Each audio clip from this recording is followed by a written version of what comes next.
Om Namo Bhagavate Vasudevaya. Om Namo Bhagavate Vasudevaya.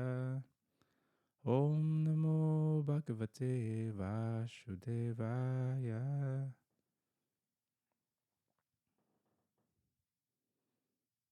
So we often hear yung word na maya or illusion. And every day, we're always trying to prove to ourselves na we're always right and nasa tamang path tayo and tayo yung nagiging tama sa mga bagay-bagay. Sabi nga nila kapag feeling mo palaging tama ka, nakimaya ka. And true enough, we've been with Maya's association for many lifetimes. And ngayon lang tayo nag-try na magkaroon ng ibang loyalty kay Krishna, hindi na kay Maya. And because of this, it's a struggle kung saan tayo magiging loyal. Kay Krishna ba o kay Maya? And it's been a long time din kasi na yung gusto ni Maya and yung desires natin yung nasusunod. Ngayon tayo nagka-try kung paano mag-surrender and ngayon din tayo nagka-try kung paano talaga maging servants ni Krishna. So this is the discussion natin today. We are also gonna learn ano talaga yung greatness ni Krishna. Sabi nga nila, for one to be able to appreciate yung sweetness ni Krishna, one should know yung greatness niya. Reading from the Srimad Bhagavad Gita, chapter 7, text number 6. All created beings have their source in these two natures, of all that is material and all that is spiritual in this world. Know for certain that I am both the origin and the dissolution. So lahat na nandito, nakikita natin, product siya ng material and spiritual energy ni Krishna. Previously, we discussed yung material energy ni Krishna, galing kay Krishna yon, inferior energy. At the same time, yung mga living entities, lahat ng souls are coming from the spiritual energy ni Krishna. So yung spiritual energy ni Krishna is nakasakay dun sa mga material energy, sa mga bodies. And those souls, us, the individual souls, are trying to enjoy or suffer yung mga experiences na yon. So lahat na nakikita natin, connected kay Krishna. So, at the same time, kung nalalaman natin na may source and may cause yung mga nasa paligid natin, we know He is not the ordinary soul. Yung source na yon. And that is actually the big soul or the super soul. Ayun si Krishna. Important na malaman natin kung sino talaga tayo or ano talaga yung position natin. Ilang percentage lang tayo dito sa malaking creation na to. We're just a speck of dust. We cannot think that we're so big because of our achievements or our title or our name or our sacrifices before. We're just a very small part ng creation. O conqueror of wealth, there is no truth superior to me. Everything rests upon me as pearls are strung on a thread. There is no superior truth. Yung sinasabi ni Krishna, wala nang mas greater sa kanya. Wala nang more truth than Him. Pag nakalala mo siya, ayun na yun. Siya yung end goal na gusto nating makilala and malaman. And everything rests upon Him. Sabi nga ni Prabhupada, lahat ng pleasure, rest of pleasure kay Rama, pag nagkachan tayo, na kay Krishna. Lahat ng nararamdaman ng tao, lahat ng emotions, na kay Krishna rin lahat. So, if anyone who can know Him also becomes transcendental. If one knows Krishna, mas naiintindihan niya yung nangyayari sa buong mundo. Kaya tatawag silang transcendentalists. Beyond sila nun sa matter. Beyond, transcend. But If one chooses na hindi makilala si Krishna, he suffers. Kasi sasakay ka lang doon sa agos ng mga nangyayari. Sasakay ka uli kay Maya. And ano yung meron kay Maya? So-called enjoyment but more on suffering. Ganyan yung life with Maya. It's up and down palagi. A little enjoyment pero suffering again. And you have to suffer para may onting enjoyment. Tapos suffering ulit. Sad but true. But that's the reality. Laging may suffering sa material world. Hindi mo pwedeng sabing wala, di ba? Every day, every minute may namamatay. One way or the other, magiging yung mga close or loved ones mo yon. Or, hindi naman namamatay, meron din nawawala, meron din nalalayo sa atin. Bagay ba yon? Relationships, lahat meron. Laging may suffering. So that's the package kay Maya. There's no way for liberation other than this knowledge of that Supreme Person. The way for us to get rid of that darkness of ignorance is to have the knowledge kay Krishna. To know the absolute truth. Kapag di mo kilala si Krishna, hindi mo talaga mararamdaman yung freedom, yung liberation. So, Maya is like a web. Di ba pag nakita mo yung insect na trap sa web para maging prey ng spiders, hindi siya makakaalis doon kasi sticky lahat ng kilos niya. Lalo siya ma-entangle doon sa web. Ganun si Maya. And the way para makaalis doon is to know yung knowledge kay Krishna. And yung knowledge kay Krishna have different grades, different levels. And Krishna is very much expert on how to represent himself sa mga iba't ibang klaseng tao. Kung gusto mo makilala si Krishna in an impersonalistic way, si Krishna yung light. Siya yung pupuntahan mo, siya yung nirvana. Light niya yun. If you want to see Krishna as the universe, makikilala mo si Krishna as the universe. If you want to see Krishna or know Krishna in different details sa universe na to, different actions or different qualities, makilala mo si Krishna.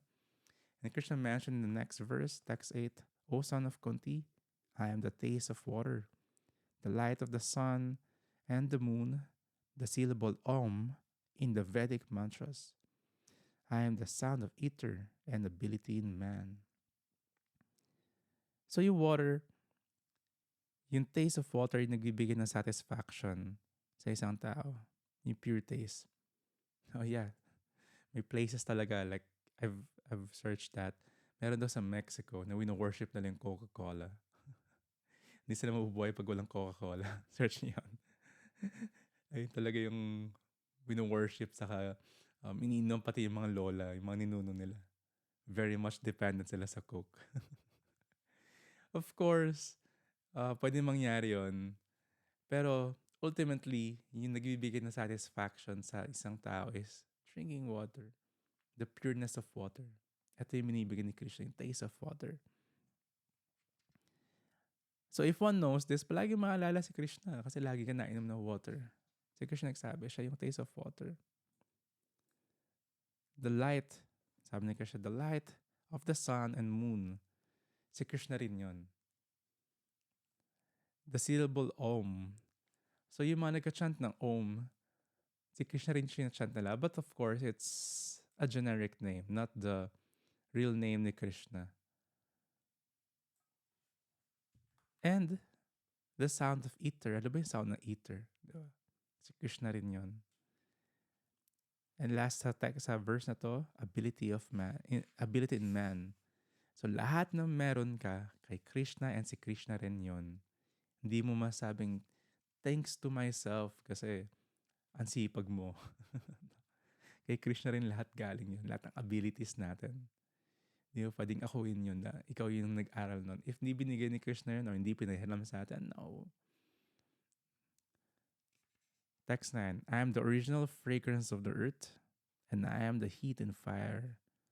I am the life of all that lives, and I am the penances of all ascetics.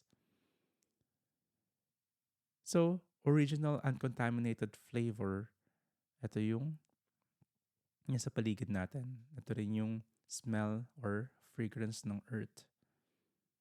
Lahat ng smell sa paligid natin is manggagaling sa earth. Lahat ng tutubo dun sa mga halaman, lahat ng mga sa living entities. Di ba ganun naman galing eh.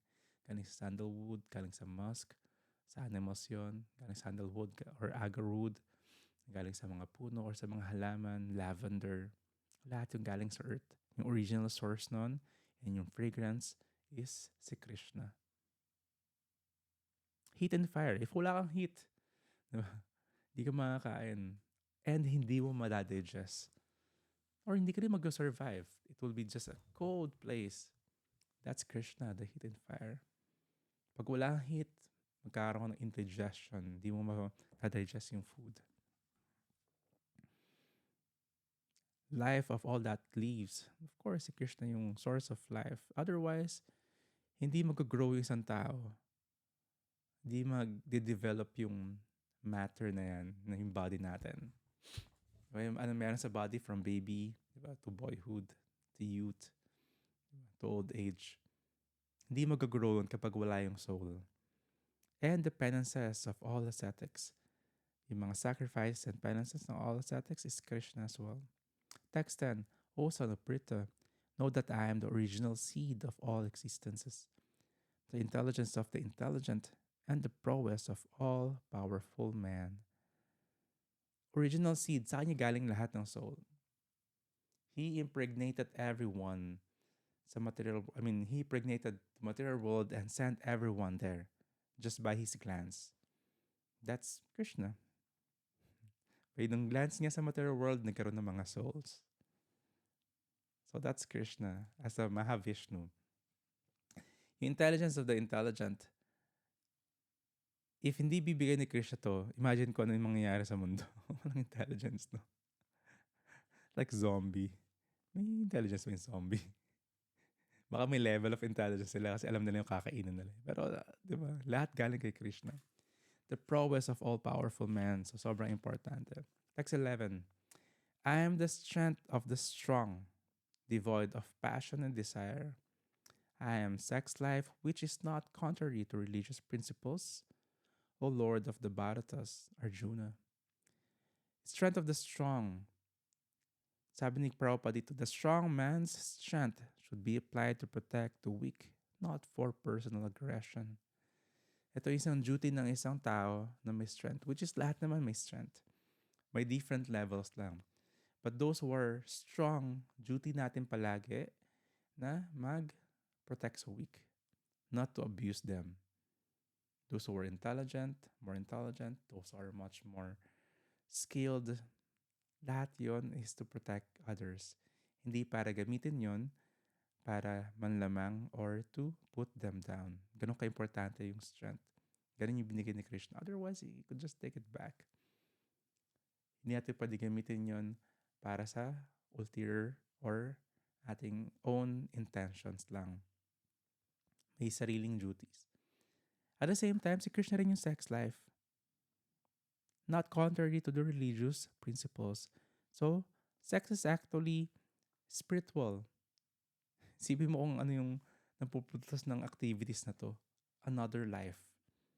Of course, hindi napuproduce ng sex life yung soul. Kay Krishna pa rin galing yung soul. But the matter, the combination of these elements, nakakaproduce ng life. But ano yung purpose dapat? And ang purpose talaga, the responsibility of parents is then to make their offspring Krishna conscious. Ito yung real dharma ng parents. Ito yung highest duty nila. So, na i-facilitate yung bata na maging Krishna conscious. Not just maging bragging rights ng parents yung achievements ng anak or maging prideful sila kasi lahat kayo nanggaling sa akin. 9 months ko kayong dinala. Diba? Dugo ko yung meron sa dugo mo. Laman ko. No. We have to serve them. At the same time, we have to lead them. Ililid natin sila sa Krishna consciousness, sa spiritual life. We don't own them. Hindi na-own ng parents yung anak. No. So, ito yung rule or yung role and dharma ng isang parent or ng parents to make their offspring Krishna conscious. Not an easy task. Paano mo magagawa yon? You yourself, kailangan mo maging Krishna conscious. You cannot lead others if wala ka din nun. Text 12. Well, punta pa rin natin yung strength pala. Yung strength is very important kasi protection sa ibang tao, those who are weak, is actually a glorious duty. Kasi hindi lahat ng tao is capable dito. We have the old people, the young, diba? Yung mga women, they should be protected. Always. Ano yung meron, ba't sila kailangan protektahan? Because they have a different or certain level of strength na weaker dun sa mga nasa peak na mga strong people. May peak ng age, kaya old age. One way or the other, strong sila. Pero syempre, magiging fragile na yung body nila as they get older. They should be protected always. Kasi ganun naman nag-work talaga yung society. Kailangan harmonious. Of course, the old people would give wisdom. The women would give light sa mga bahay. Of course, in this Kali Yuga, yung ibang babae, they're playing different roles again sa society. Even leadership, meron din nun. We cannot just be fanatic. Oh, sabi ni Prabhupada, ito yung nasa scriptures. Hindi daw dapat maging leader or hindi daw dapat mag-lead yung mga babae. It's different. It's a different understanding. Sometimes yung women nga, mas Krishna conscious sila sa lalaki. Which is very true. Sila ba yung mga great devotees are all women? Hindi natin pwede sabihin na hindi magiging great devotee yung mga women.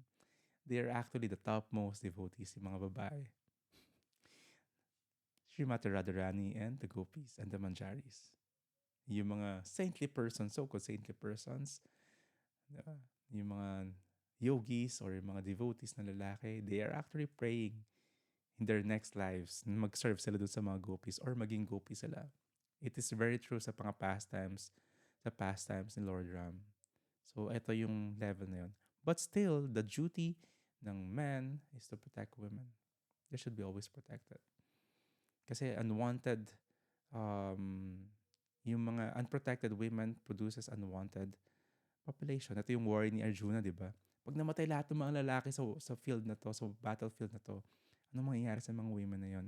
Lalapit sa kanila or pwedeng mag-abuse sa kanila or magproduce ng offspring sa kanila is yung mga low-class men. And ano yung mapoproduce nun? Low-class children without values ng mga family. And of course, ayun na nga, pwedeng ma-abuse yung mga babae. Again, hindi siya absolute. Hindi pwedeng sabihin yung lalaki di ma-abuse, yung babae hindi pwedeng gumawa nun. But generally, in general, or by sheer number, kung titignan mo yung survey, ganun palagi. And it's scriptural, andun siya. So, duty ng may strength is to give protection. Like yung ibang tao, sinasabi nila, na meron akong Kshatriya blood, kaya galit ako palagi. No. You gotta just pretend that you're a Kshatriya. Kshatriya means to give protection, not to give pain sa ibang tao. So, hindi excuse na may strength is magbigay ng pain or discomfort sa ibang tao. Actually, yung madalas nagbibigay ng ganitong pain, discomfort sa ibang tao are those who are really weak. Not just with bodily strength, but also weak sa mental state. They could not control their senses. They don't know. They're very insensitive and then don't know na pwede silang maka-hurt ng ibang tao. Yung weakness na yon minsan nanggagaling sa ibang pinanghugutan din ng mga tao. Sometimes may mga traumatic experience or may mga pain silang dinadala and they cause pain sa ibang tao. Sabi nga nila, hurt people. And you cannot use yung previous traumatic experiences or unwanted na mga pinagdaanan to hurt other people. No. Again, the essence is to give protection sa ibang tao. Kailangan mo lagyan palagi ng puso. Hindi pwedeng puro angas lang. Kailangan may puso. Text 12. Know that all states of being, be they of goodness, passion, or ignorance, are manifested by my energy.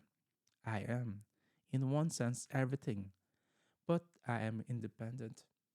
I am not under the modes of material nature, for they, on the contrary, are within me. So si Krishna will never be deluded, will never be under Maya. Tayo, we can be under Maya, but Krishna will never be. Because yung Maya si Maya, she is a servant of Krishna. And the modes of nature is, the modes of nature are actually within Krishna. So si Krishna will never be illusioned. Text 13. So ito yung mga tao. Si Krishna and yung mga individuals, souls, not just human beings, but other living entities. They're this. Deluded by the three modes, goodness, passion, and ignorance, the whole world does not know me, who am above the modes and inexhaustible. So, yung mga pwedeng maging victim or delusional because of the modes of nature are the individual souls, not Krishna. So, yung mga tao, yung mga living entities with different grades ng effect ng material nature, the modes of material nature, magiging delusional sila sa mundong to or sa material world na to. Delulu. Because of the covering. They don't know what's happening and magiging victim sila ng happiness and distress. Kaya nga nila palagi iniisip na tama sila eh. And like, sabi nga ni Prabhupada, particular type of psychological and biological activities. Ito yung nagiging under yung isang soul. Nagkakaroon ng ibang nature, iba-ibang temperaments. Not just different bodies, but different personalities because of karma, because of the effect of material nature. So, under tayo ng material world na to, if we will serve Maya. But if one will try to serve Krishna, he will be under Krishna. And by that, one will be able to transcend nga yung material nature, yung illusion. But sobrang amazing kasi hindi natin malalaman nandun tayo sa illusion kapag andun tayo. It's illusion. Alam mo tama ka, alam mo okay ka. May mga klaseng tao na very much, siguro maganda karma nila before, kaya nasa magandang position sila. We were talking previously, having some conversation with certain devotees. May mga klaseng tao na sobrang posh yung buhay nila. They have events na sobrang garbo, sobrang ganda. Na hindi mo makukumpara sa ibang mga events or parties sa mundong to. The people who are attending them are so famous. Tapos, grabe yung sense gratification. It's like unlimited or unending party. Yung hindi mo ma-imagine na wild and sense gratificatory parties are really happening. Siguro na sa mga elite na klase mga tao. But yun nga yung conclusion ng usapan namin. Is that really the goal of life? Everywhere around the world, kahit sa Pilipinas, existing yan. Hindi lang natin nakikita.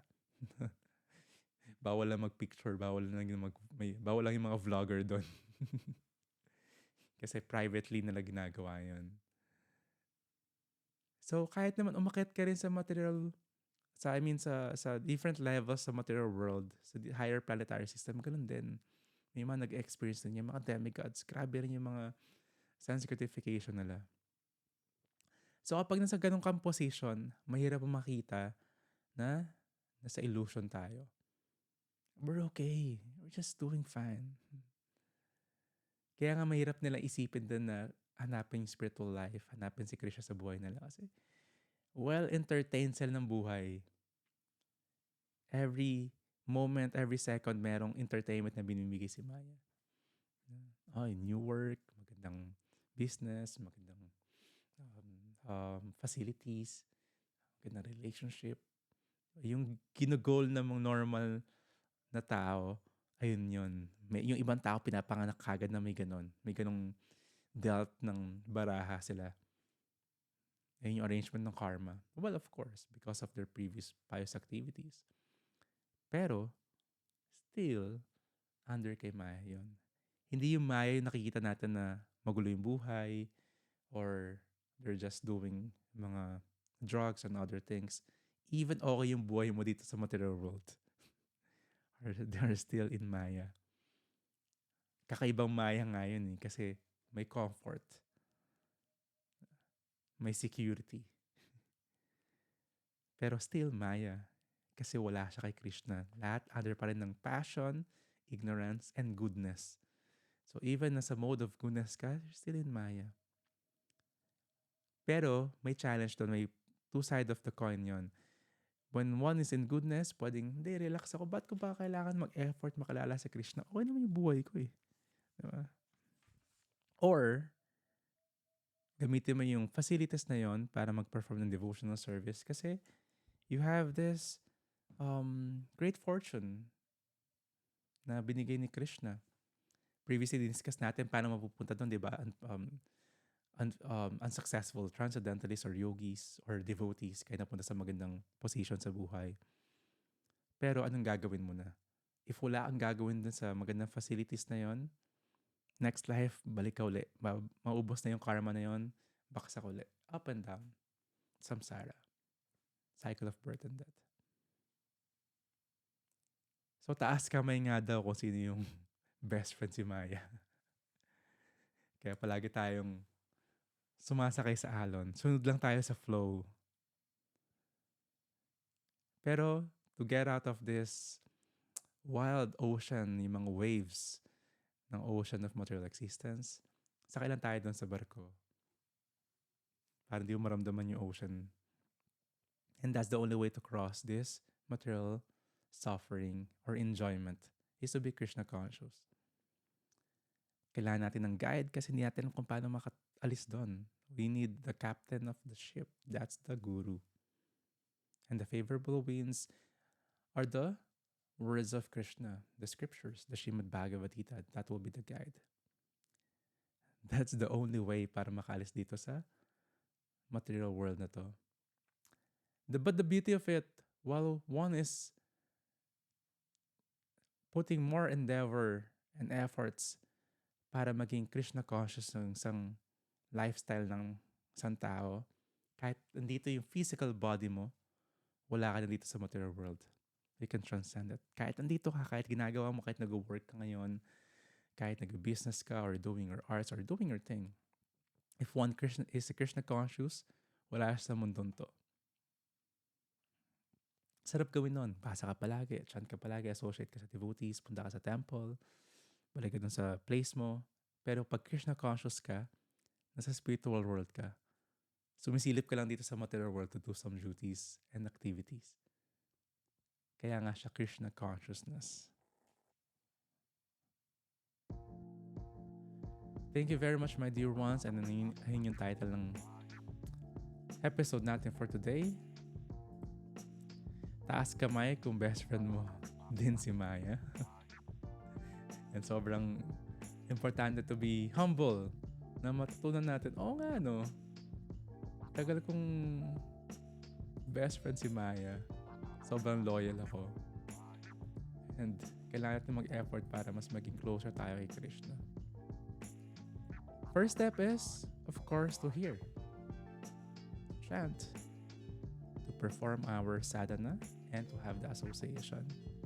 Gawin natin to regularly, religiously. Magkaroon tayo ng chance palagi.